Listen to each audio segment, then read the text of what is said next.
r/malicious compliance stepmom lied about family business, so I stole her company at barbecue. The smell of charcoal and my stepmom's fake laughter hit me at the same time as I walked into the backyard, manila folder clutched against my chest like armor. 23 relatives were already gathered around picnic tables, and there she was, Sandra, holding court near the grill, probably about to launch into another one of her bullshit stories about building her catering empire from nothing. My jaw clenched as I watched Uncle Mike pat her on the back, telling her how proud Mom would be of her success. Mom. My actual mother, who died when I was 12 and whose recipe book Sandra had literally stolen from our attic last year. There's our college graduate. Aunt Beth called out, waving me over. Sandra was just telling us about the big expansion plans for Bella's Kitchen. Bella's Kitchen. Named after my mother, Isabella. The business my mother started in our garage, making wedding cakes and catering small events before the cancer took her. The business that legally became mine when I turned 21, according to the will, if I could prove Sandra had been lying about her role in it. And boy, had I proved it. Oh, don't embarrass the boy, Sandra laughed, that tinkling sound that made my skin crawl. He's got his own path to follow. Business isn't for everyone. She shot me a look that said, stay in your lane, kid, while smiling sweetly at the family. For 6 years, I'd watched her feed my relatives this narrative. Poor Sandra, stepping in as the grieving widow, somehow finding the strength to build a successful catering company while raising her stepson. What a saint. What a businesswoman. What complete and utter garbage.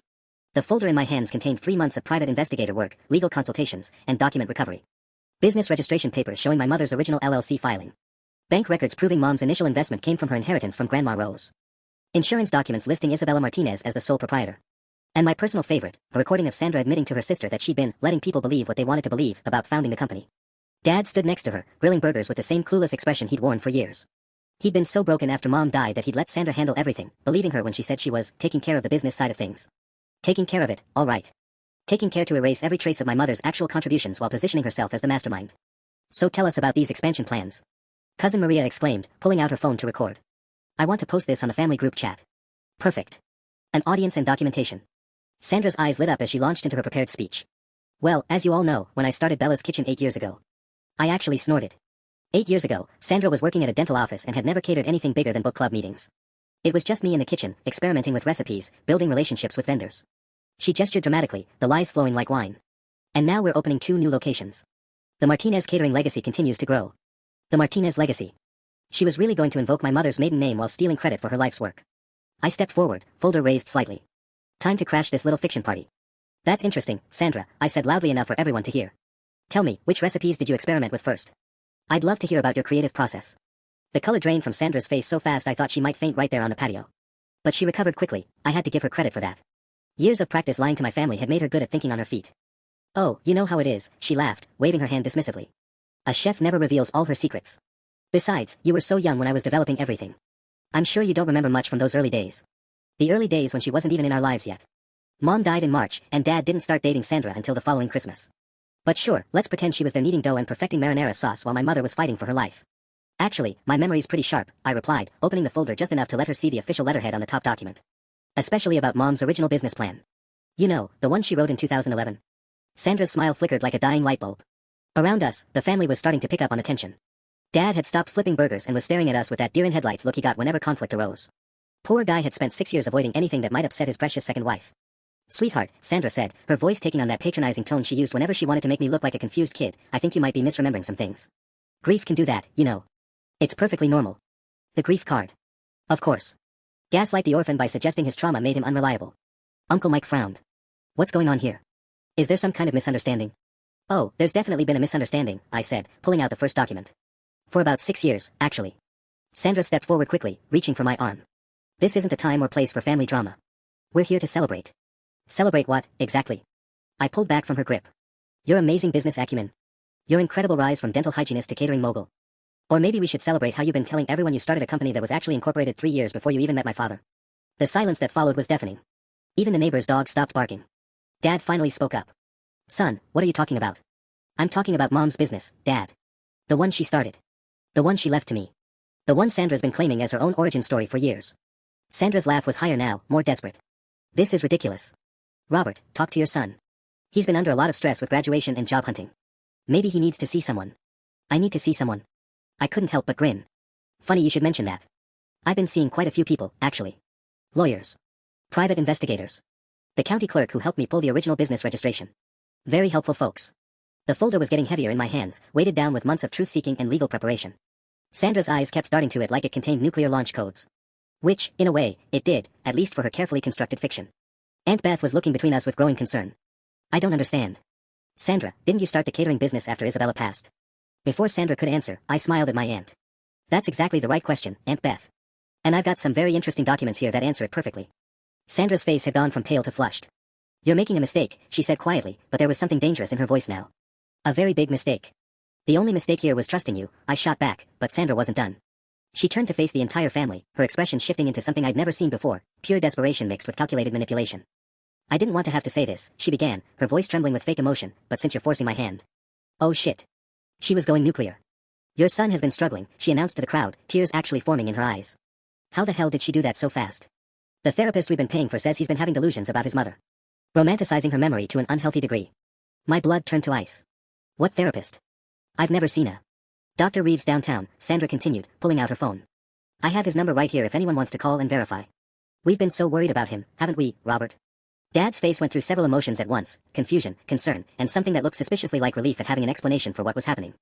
Sandra, I thought we agreed not to discuss. Not to discuss what? I demanded, but Sandra was already scrolling through her contacts.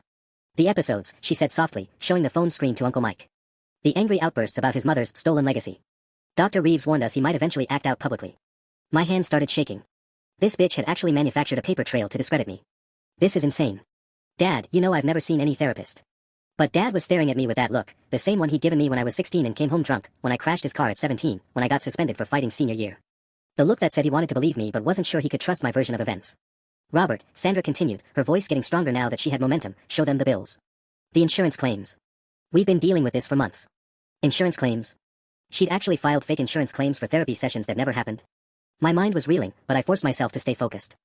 This was exactly the kind of thing she'd do, create a backup plan to destroy my credibility if I ever tried to expose her. You're all missing the point, I said loudly, raising the folder again. None of this changes the legal documents. None of this changes the fact that. That what? Sandra interrupted. That you've been obsessing over conspiracy theories instead of moving on with your life. Honey, this is exactly what Dr. Reeves predicted would happen. Cousin Maria had put her phone away and was looking at me with pity instead of curiosity. Aunt Beth was whispering something to Uncle Mike. Even my own relatives were starting to buy into Sandra's performance. But then Dad surprised me. Sandra, stop.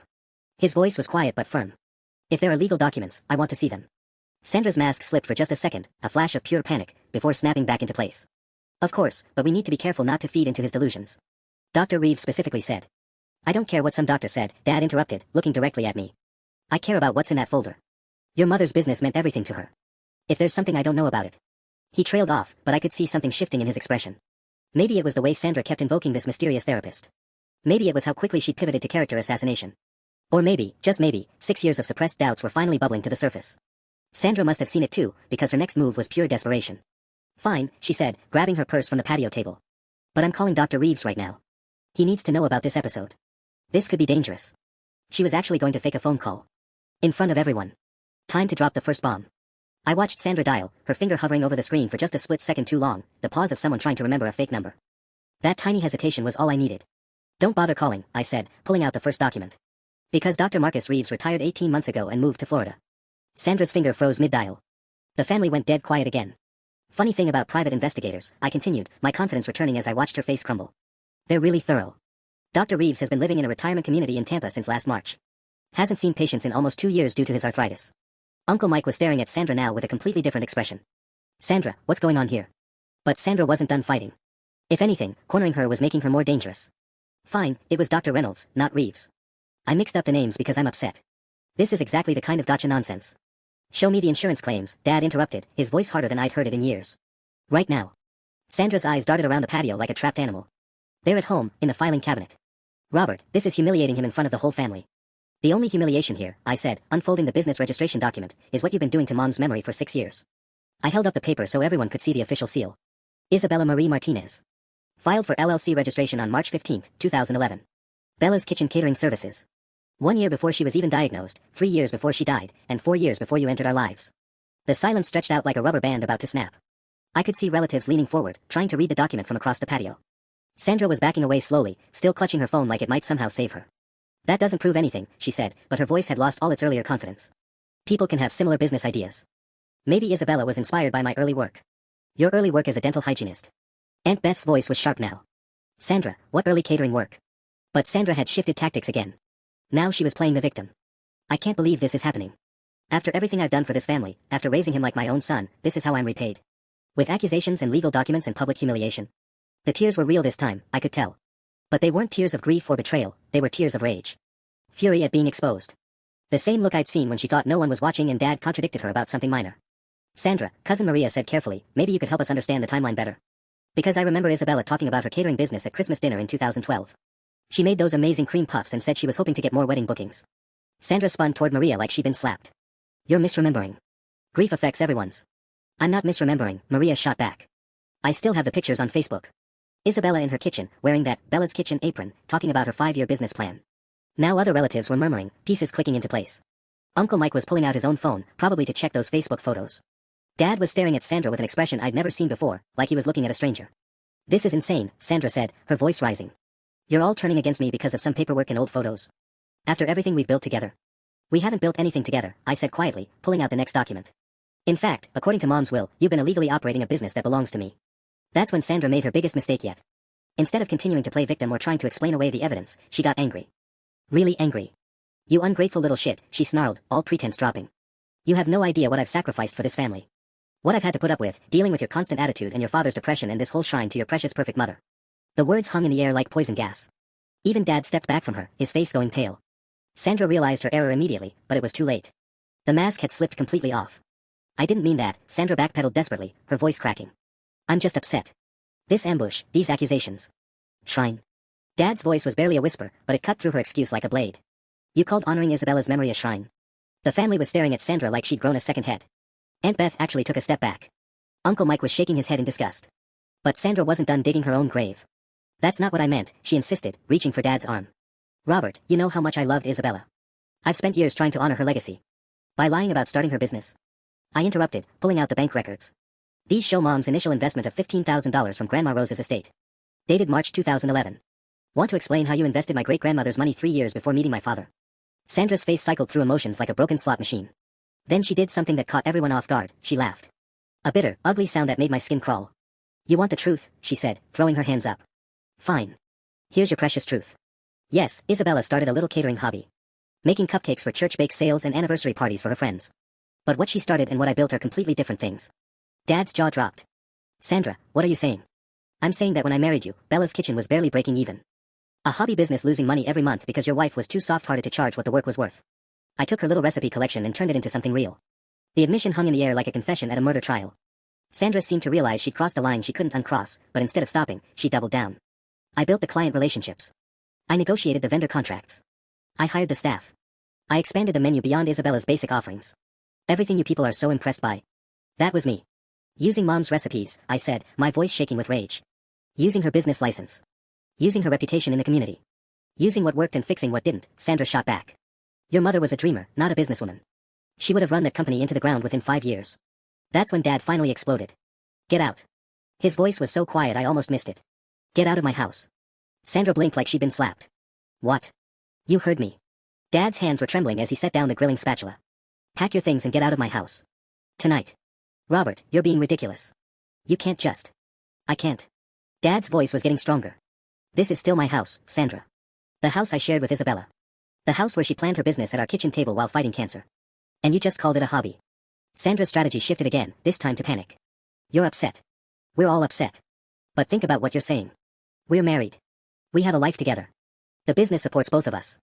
The business, I interrupted, waving the legal documents, legally belongs to me as of my 21st birthday. Mom's will was very specific about that. Wills can be contested, Sandra snapped, her desperation making her reckless. Especially when the beneficiary is mentally unstable. Uncle Mike stood up from the picnic table. That's enough. Sandra, I think you should leave. This is unbelievable, Sandra said, looking around the patio at faces that had gone from welcoming to hostile. 20 minutes ago you were all congratulating me on the expansion. Now you're treating me like a criminal because some kid shows up with papers that could be fake for all we know. They're not fake, Dad said quietly. I remember now. Isabella working on the business license application. The meetings with the bank. The excitement when the first big catering order came in. His voice broke slightly. How could I forget that? Because you were grieving, Sandra said, grasping at straws. You needed someone to take care of things. I stepped up. I kept her dream alive when you couldn't. You stole her dream, I corrected. And you've been lying about it ever since. Sandra looked around one more time, seeing no allies left. When she spoke again, her voice was cold and calculating. Fine. You want a war? You've got one. She pointed at me with a perfectly manicured finger. That business has 6 figures in debt you don't know about. Equipment loans, vendor contracts, employee agreements. You think you're inheriting a goldmine? You're inheriting a bankruptcy waiting to happen. She grabbed her purse and headed for the gate. Enjoy your victory, sweetheart. Let's see how much you're celebrating when the creditors come calling. And with that parting shot, she was gone, leaving behind 23 stunned relatives and the sound of my heart pounding in my ears. Dad sank onto a picnic bench, looking like he'd aged 10 years in 10 minutes. Son, he said finally, I think we need to talk. The silence after Sandra's dramatic exit felt heavier than the summer heat. Dad sat hunched over on the picnic bench, staring at his hands like they held answers to questions he'd forgotten to ask. Around us, 23 relatives were frozen in various states of shock, processing what they'd just witnessed. Robert, Aunt Beth said gently, moving toward Dad, are you okay? He looked up with bloodshot eyes. I don't know. I honestly don't know anything anymore. Uncle Mike was still holding his phone, staring at what I assumed were those old Facebook photos of Mom. Jesus Christ, Bobby. Those pictures of Isabella, she's wearing a Bella's kitchen apron in 2012. Clear as day. I should have remembered, Dad whispered. How did I forget so much? Cousin Maria sat down beside him. You were in survival mode. We all saw how destroyed you were after the funeral. Sandra seemed like she was helping. She was helping herself, I said, still clutching the folder. The adrenaline was starting to wear off, replaced by a creeping dread about Sandra's parting words. 6 figures in debt. Equipment loans. Dad finally looked at me directly. Show me everything. All of it. I spread the documents across the picnic table like tarot cards revealing an ugly future. Business registration. Bank records. Insurance papers listing Mom as sole proprietor. The will that clearly stated the business would transfer to me at 21, with Dad as trustee until then. This is my signature, Dad said, pointing to the will. I remember signing this. Isabella was so worried about making sure you'd have something of hers if the cancer. He couldn't finish the sentence. There's more, I said reluctantly, pulling out the recording device. I had a private investigator follow Sandra last month. She met with her sister at a coffee shop downtown. Dad's face went gray. You had her followed. I needed proof, Dad. No one would have believed me without it. I pressed play. Sandra's voice crackled through the tiny speaker, tinny but unmistakable. Honestly, it's been easier than I thought. People see what they want to see. Grieving widow takes over dead wife's little hobby, turns it into something successful. They eat that shit up. The family thinks I'm some kind of saint, and Robert's so grateful he doesn't ask questions about the finances. Her sister's voice, but what if the kid finds out? Sandra's laugh, finds out what? That his mother's business was basically a charity case. That I'm the one who actually made it profitable. Please. He was 12 when she died. He doesn't remember the constant stress about money, the fights about her spending more on ingredients than she was charging clients. All he remembers is Mommy baking cookies. Dad's hands were shaking as he reached for the recorder. Turn it off. There's more. Turn it off. His voice cracked like a whip, startling everyone. I can't. I need a minute. But we didn't have a minute, because that's when my phone rang. Unknown number. Don't answer it, Aunt Beth warned. I answered anyway. Hello. Enjoying your little victory? Sandra's voice was poisoned through the speaker. Because it's about to get very expensive. What are you talking about? Check your email, sweetheart. I just sent you some documents of my own. Turns out, when you're the listed business manager for 6 years, you can sign a lot of very binding contracts. My stomach dropped. What contracts?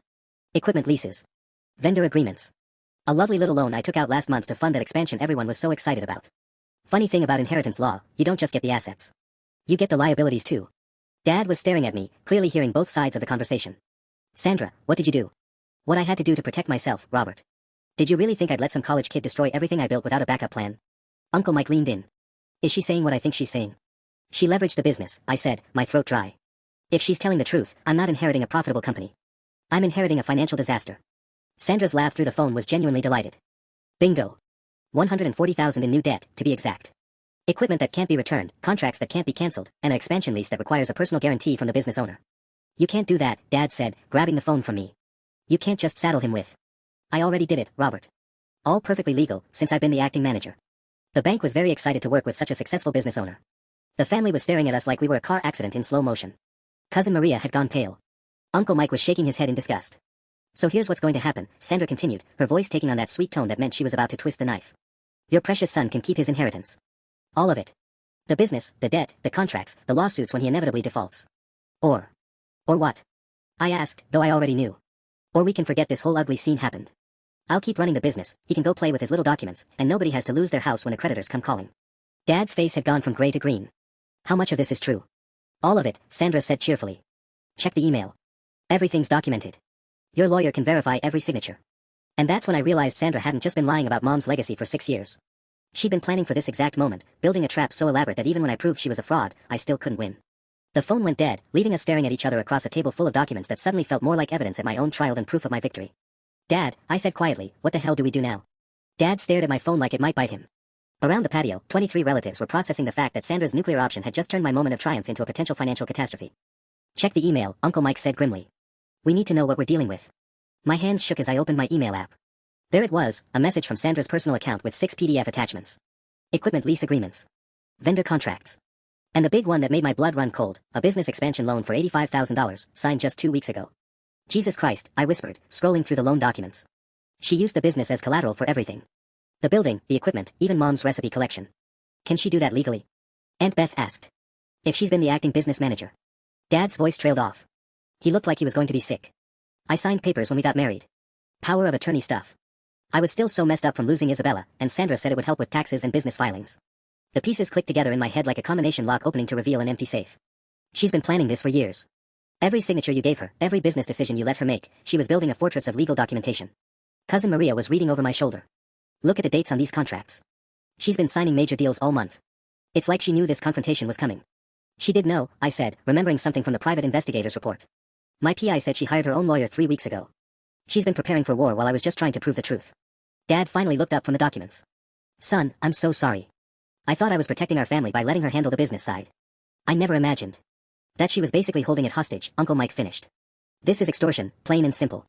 But even as my uncle said it, I could see the trap Sandra had built. She hadn't technically done anything illegal, just used her legitimate access to make legitimate business decisions that happened to create an impossible situation for anyone trying to challenge her. There's something else, I said, scrolling to the bottom of the loan agreement. She listed herself as a co-owner on all these new contracts. Even if I can prove the business was Mom's originally, Sandra's got legal claim to half of everything now, including the debt. The silence stretched out until Cousin Maria's 8-year-old son broke it by asking loudly, "Are the burgers ready yet?" I'm hungry. The normalcy of the question hit like cold water. Here we were, surrounded by potato salad and beer coolers, detonating 6 years of family lies while a kid just wanted his lunch. Maybe we should continue this inside, Aunt Beth suggested gently. But Dad shook his head. No. This family deserves to know what's been happening. What I let happen. He stood up slowly, like his bones ached. Sandra played a long game. Longer than any of us realized. She didn't just steal credit for Isabella's business, she made herself indispensable to it. And now I can either walk away and let her keep lying about Mom, I said, or I can claim my inheritance and destroy our family financially in the process. Uncle Mike was still studying the loan documents on my phone. Wait a minute. Look at this signature date. He pointed to the expansion loan. This was signed on a Tuesday, but the document says it was notarized on the previous Saturday. I leaned in closer. He was right, the dates didn't match. That's either a clerical error, Dad said slowly, or Sandra got sloppy, I finished. She was rushing to build her trap before I could spring mine. For the first time since Sandra's phone call, I felt a spark of hope. If she'd made mistakes in her desperation to create insurmountable debt, maybe her perfect trap wasn't so perfect after all. We need a lawyer, I said. A good one. I know someone, Uncle Mike said, pulling out his own phone. My business attorney. If there are problems with these contracts. Dad caught my arm. Son, even if we can fight some of this, it's going to be expensive. Complicated. Are you sure you want to put yourself through it? I looked around the patio at my family, Mom's family, all of them waiting for my answer. Then I thought about Sandra's satisfied laugh, about 6 more years of her rewriting history while Mom's real legacy disappeared. She made one mistake, Dad. She thought I was just some college kid playing with documents I didn't understand. I tucked the folder under my arm. But I didn't just inherit Mom's business sense. I inherited her stubbornness too. Dad was on the phone with Uncle Mike's lawyer when Sandra's second surprise hit. My phone buzzed with a text from an unknown number, *, check the local news website. Thought you should see this before anyone else does. A friend, *. My stomach clenched as I opened the browser. There, in the local business section of our town's news site, was a photo of Sandra standing next to the mayor outside City Hall. The headline read, "Local catering company announces major expansion, creates 50 new jobs." You've got to be kidding me, I muttered, reading the article. Posted just an hour ago, right after she'd stormed out of our barbecue. Dad ended his call and saw my expression. What now? She's doubling down. I showed him the article. Look at this quote, "Bella's Kitchen has been my life's work for nearly a decade. This expansion represents not just business growth, but a tribute to the community that supported me through the difficult early years after losing my husband's first wife." Aunt Beth read over my shoulder and made a disgusted sound. She's making herself sound like the grieving stepmother who heroically carried on Isabella's memory. But it got worse. The article mentioned a city council meeting scheduled for tomorrow night, where Sandra would be honored with a Women in Business award for her entrepreneurial success. There was even a quote from Councilwoman Rodriguez, "Sandra Martinez represents the best of our community, turning personal tragedy into triumph while creating opportunities for local workers." She's not just stealing credit anymore, I realized, my voice rising. She's cementing it. Officially. Once she gets that award, once this expansion story is everywhere, it becomes the accepted truth. Dad's face had gone pale again. The lawyer wants to see us tomorrow morning, but if she's getting public recognition tomorrow night, then by the time we can legally challenge anything, she'll have half the town believing I'm trying to steal her life's work, I finished. Uncle Mike was scrolling through his own phone. It's already starting. She shared the article on Facebook 20 minutes ago. Look at these comments. I read over his shoulder. Former classmates of mine, family friends, even some of Dad's co-workers, all congratulating Sandra on her success and praising her for honoring Mom's memory. Someone had even commented, "Isabella would be so proud to see how you've grown her little hobby into something amazing." Her little hobby. Sandra's narrative was spreading like wildfire. This is strategic, I said, pacing across the patio. She knew I'd need time to untangle the financial mess she created. So while I'm stuck fighting debt obligations and contract disputes, she's making herself into the town's business success story. Cousin Maria looked up from her own phone. There's more. She just posted a long Facebook message about family attacks and honoring Isabella's true legacy. She's playing the victim card. I grabbed Maria's phone and read Sandra's post aloud. Asterisk, it breaks my heart to share that some family members have chosen to attack my business, the same business I've spent years building as a tribute to my late stepson's mother. While I'm focused on creating jobs and serving our community, others seem determined to tear down what we've built together. Isabella always taught me that success brings jealousy, but I never expected it from family. Asterisk. The post already had 47 likes and 16 supportive comments. She's positioning herself as the victim of a family feud, Dad said quietly. Making it look like you're the aggressor. Because I am the aggressor, I realized. From the outside, this looks exactly like what she's claiming, a bitter stepson trying to destroy his stepmother's successful business. The trap wasn't just financial. It was social, legal, and public relations all rolled into one. Sandra hadn't just stolen Mom's legacy, she'd made it nearly impossible for me to reclaim it without looking like the villain. Tomorrow night's award ceremony, I said slowly. That's her end game. Once she's officially recognized as a successful businesswoman, everything else becomes my word against a community hero. Dad met my eyes. So what do we do? I looked at the folder of documents, then at Sandra's Facebook post, then at my family's worried faces. We crash her victory party. The lawyer's office smelled like expensive coffee and broken dreams. Dad and I sat across from Margaret Chen, Uncle Mike's attorney, while she spread Sandra's contracts across her mahogany desk like she was reading tea leaves that predicted financial ruin. I'll give her credit, Margaret said, adjusting her glasses. This is sophisticated sabotage. She's created a legal maze that would take months to untangle, even if we can prove fraud. But there are problems with the documents, right? I asked, remembering the mismatched dates Uncle Mike had spotted. Several. The notary discrepancies, some signatures that look rushed, and this expansion loan. She tapped the paper with her pen. The timing is suspicious. No legitimate business takes on this much debt this quickly unless they're either desperate or planning something. Dad leaned forward. So we can fight it. You can try. But fighting it means freezing business operations, which means no revenue to service the existing debt. It's a catch-22. Margaret's expression was grim. Even if you win eventually, the business might not survive the legal battle. My phone buzzed with another news alert. Sandra's story was spreading faster than gossip at a church social. The local Chamber of Commerce had already issued a statement supporting her expansion plans. 3 city council members had shared congratulatory posts on social media. There's something else, I said, showing Margaret my phone. She's building public support while we're stuck in legal proceedings. By the time we can prove anything, she'll have the entire community on her side. Margaret frowned as she read the latest article. Political pressure can influence legal outcomes, especially in a small town. If she becomes a local celebrity. Then I become the ungrateful stepson trying to destroy jobs, I finished. Dad's phone rang. He glanced at the screen and his face went white. It's Sandra. Don't answer it, Margaret advised. Dad answered anyway, putting it on speaker. What do you want, Sandra? Just checking to see if you've come to your senses yet. Her voice carried that familiar tone of fake sweetness mixed with steel. I assume you've seen the lawyer by now. Margaret raised her hand, signaling us to stay quiet. The offer's still on the table, Sandra continued. Walk away from this nonsense, and I'll structure the debt to protect your house. Keep fighting me, and I'll make sure the foreclosure notices have both your names on them.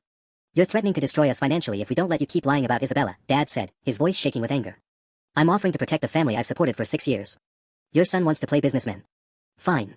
Let him deal with real business consequences. The line went dead, leaving us staring at each other across Margaret's desk. She's escalating, Margaret observed. That sounded like someone who's feeling cornered. But I wasn't feeling victorious. If anything, Sandra's call had made our situation clearer, and worse. She wasn't just defending stolen credit anymore. She was fighting for her entire future, using weapons she'd spent years carefully crafting. The award ceremony is tomorrow night, I said. Once that happens, you're fighting a decorated local businesswoman instead of a lying stepmother, Margaret finished. The optics changed completely. Dad was staring out the office window at the courthouse across the street. There has to be something we can do. Some way to expose her before tomorrow night. That's when my phone rang again. This time it was a number I recognized, my private investigator. I need to see you, Jake's voice was urgent. Both of you. I found something about those contracts that changes everything. What kind of something? I asked. The kind that could land your stepmother in federal prison. I stared at my phone like Jake's words might rearrange themselves into something less explosive. Federal prison. What are you talking about? Not over the phone, Jake said. Meet me at Murphy's Diner in 20 minutes. And bring everything, all the documents, contracts, everything. Dad was already standing before I hung up. What did he find? I don't know, but it's big enough that he won't discuss it over the phone. Margaret gathered Sandra's contracts into a neat pile. I'll come with you. If this involves federal crimes, you'll need legal representation present. The drive to Murphy's felt like the longest 20 minutes of my life. Dad kept drumming his fingers on the steering wheel, and I couldn't stop checking my phone for updates on Sandra's media blitz. She'd posted 3 more times since her threatening phone call, each post painting her as a devoted stepmother under attack by ungrateful family members. Jake was already waiting in a corner booth when we arrived, a manila envelope thick as a phone book sitting in front of him. His usually calm demeanor was replaced by something that looked like barely contained excitement mixed with professional concern. Tell me you didn't discuss this investigation with anyone, he said before we'd even sat down. Just family, I replied. Why? Because your stepmother isn't just committing fraud. She's been running a money laundering operation through the catering business. Margaret nearly dropped her coffee cup. Excuse me. Jake opened the envelope and pulled out bank statements, transaction records, and photographs. I've been tracking the business finances for 3 months, trying to understand how she was generating the revenue she claimed. The numbers never added up. He spread out a series of bank deposits across the table. Look at these patterns. Every 2 weeks, large cash deposits that don't correspond to any catered events. Always just under $10,000, the federal reporting threshold. Dad leaned forward, squinting at the numbers. Where's the cash coming from? That's where it gets interesting. Jake pulled out surveillance photos of Sandra meeting with a man in an expensive suit outside a downtown office building. Thomas Kellerman. He runs a construction company that's been under federal investigation for tax evasion and illegal worker exploitation. My stomach dropped. Sandra's been doing business with criminals. More than business. She's been washing his dirty money through fake catering contracts. He pays Bella's Kitchen for events that never happen, she takes a percentage and deposits the rest as legitimate business income. Margaret was studying the bank records with growing alarm. This explains how she was able to take on so much new debt so quickly. The bank saw inflated revenue numbers and assumed the business was more profitable than it actually is. There's more, Jake continued, pulling out another set of documents. Remember that expansion loan she just signed? She used falsified revenue reports as collateral. Reports that included the laundered money as legitimate catering income. Dad's face had gone from pale to gray. So the debt she's trying to stick our son with is based on fraudulent financial statements submitted to a federal banking institution, Margaret finished. That's bank fraud. Multiple felonies. I felt a strange mix of relief and terror. Relief that Sandra's perfect trap wasn't so perfect after all. Terror at realizing how deep this went. How long has this been going on? I asked. At least 2 years, based on what I can prove. Probably longer. Jake's expression was grim. Your stepmother isn't just a liar, kid.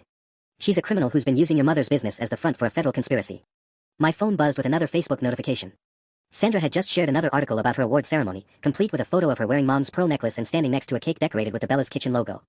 She has no idea we know, I realized.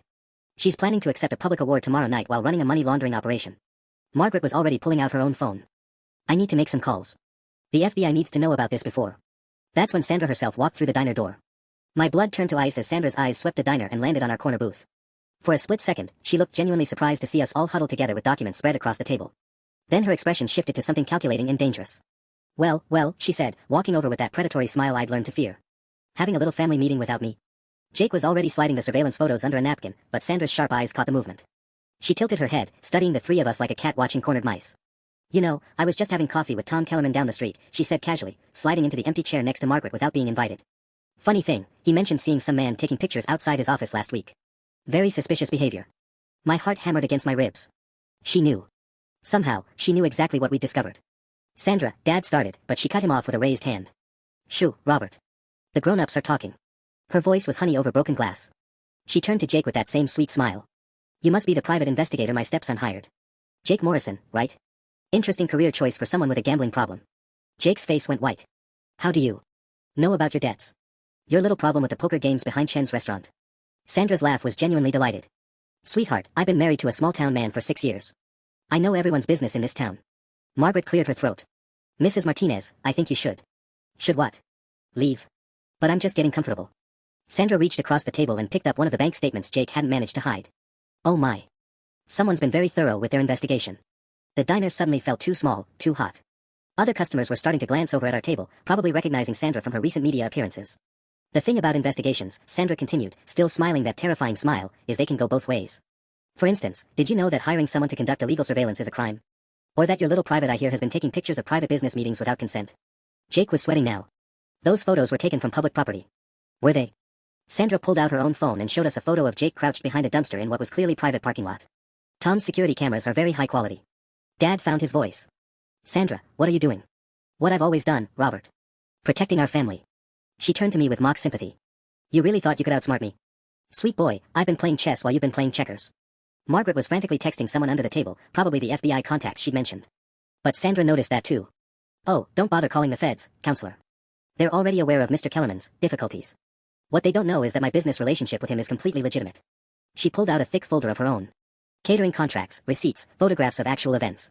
All perfectly documented. My mouth went dry. You faked everything. I prepared for everything, she corrected. The real question is, what are you prepared for? Because tomorrow night, I'm accepting that award in front of half the town. And the day after that, I'm filing harassment charges against your private investigator, a complaint against your lawyer for attempted extortion, and a very public lawsuit against my ungrateful stepson for trying to steal my life's work. She stood up, smoothing her skirt with theatrical precision. Enjoy your meal, everyone. I hear the crow here is particularly bitter. As she walked away, I realized our nuclear option had just turned into a nuclear meltdown. Sandra hadn't just anticipated our investigation, she'd been building countermeasures the entire time. We weren't hunting her anymore. She was hunting us. The silence after Sandra left felt like the aftermath of a bomb blast. Jake was staring at his hands, Margaret was furiously typing on her phone, and Dad looked like he'd aged another decade in the past 5 minutes. She played us, I said finally, my voice barely above a whisper. The whole time, she was 3 steps ahead. Jake cleared his throat. Look, kid, I'm sorry. I had no idea she knew about my personal situation. Or that Kellerman had surveillance on his own building. It doesn't matter now, Margaret said, looking up from her phone. My FBI contact says they've been watching Kellerman for months. If Sandra has legitimate documentation for her business with him, there's nothing there. Dad was studying the surveillance photo Sandra had shown us, the one of Jake behind the dumpster. How long has she been preparing for this? Probably since the day she married you, I realized. The pieces were clicking together in my head like a combination lock opening to reveal an even deeper vault. She didn't just stumble into this situation. She planned it. The marriage, taking over Mom's business, even the money laundering, it was all calculated. My phone buzzed with a text from an unknown number, * enjoying your investigation. Check your email. *. She's texting me now, I said, showing Dad the message. Don't open whatever she sent, Margaret warned, but I was already pulling up my email. The message had one attachment, a PDF titled Legal Notice, Cease and Desist. It was a formal document threatening lawsuits for harassment, stalking, and defamation if I didn't stop my campaign of lies and intimidation against Sandra Martinez, respected local businesswoman and grieving stepmother. But it wasn't the legal threats that made my blood run cold. It was the signature at the bottom, Harrison, Wells and Associates, attorneys at law. She hired Dad's law firm, I said, showing Margaret the document. The same firm that handled Mom's estate. Dad's face went white. No. She wouldn't. Margaret was already dialing. Tom Harrison. It's Margaret Chin. Yes, I know it's Saturday. Tom, I need to ask you about a conflict of interest situation. While she talked, I kept reading Sandra's cease and desist letter. It was thorough, professional, and devastating. She was claiming that my false accusations were damaging her reputation and threatening the livelihoods of her 15 employees. Worse, she was positioning herself as a victim of elder abuse, claiming Dad was being manipulated by his troubled son into attacking his devoted wife. They can't represent her, I said when Margaret hung up. They handled Mom's estate. That's a clear conflict. Margaret's expression was grim. Tom says Sandra never mentioned the estate when she hired them. She presented this as a straightforward harassment case against a disturbed young man. They had no idea about the business ownership dispute. So what happens now? They'll have to withdraw from representing her, but the damage is done. She's got professional legal documentation of her harassment claims now. Even if it gets thrown out, it muddies the water.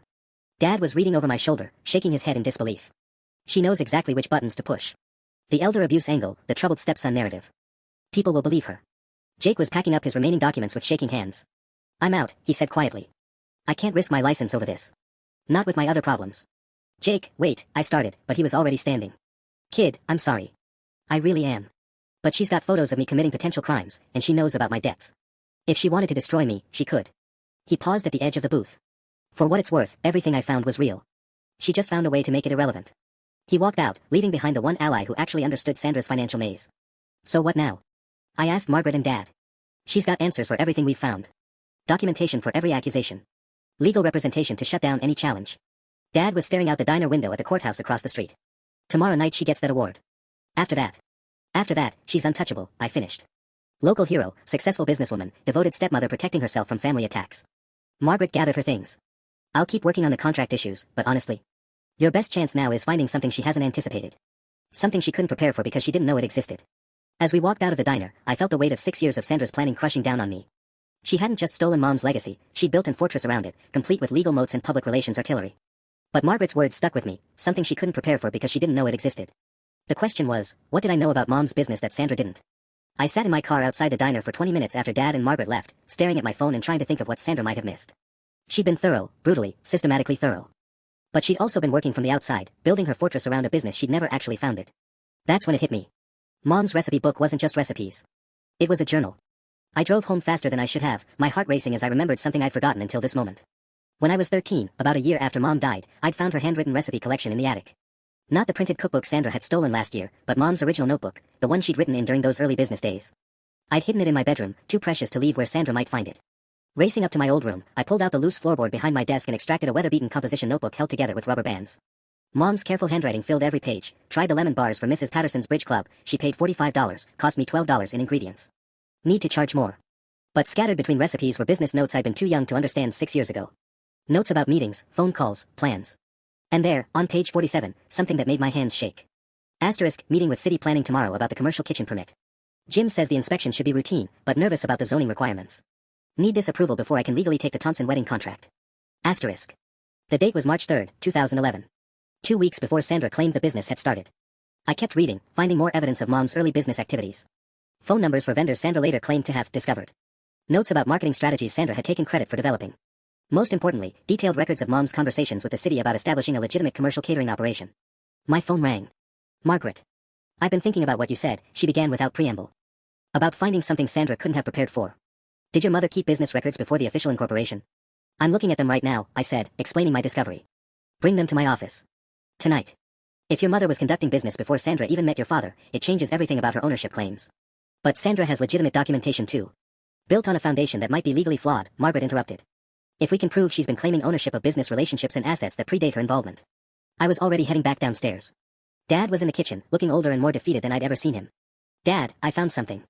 I showed him Mom's notebook, open to the page about the commercial kitchen permit. His face changed as he read Mom's careful notes. I remember this meeting. She was so nervous, but excited. She'd been planning for months. He looked up at me with something I hadn't seen all day, hope. Sandra wasn't even in our lives yet. There's more, I said, flipping through pages of Mom's detailed business planning.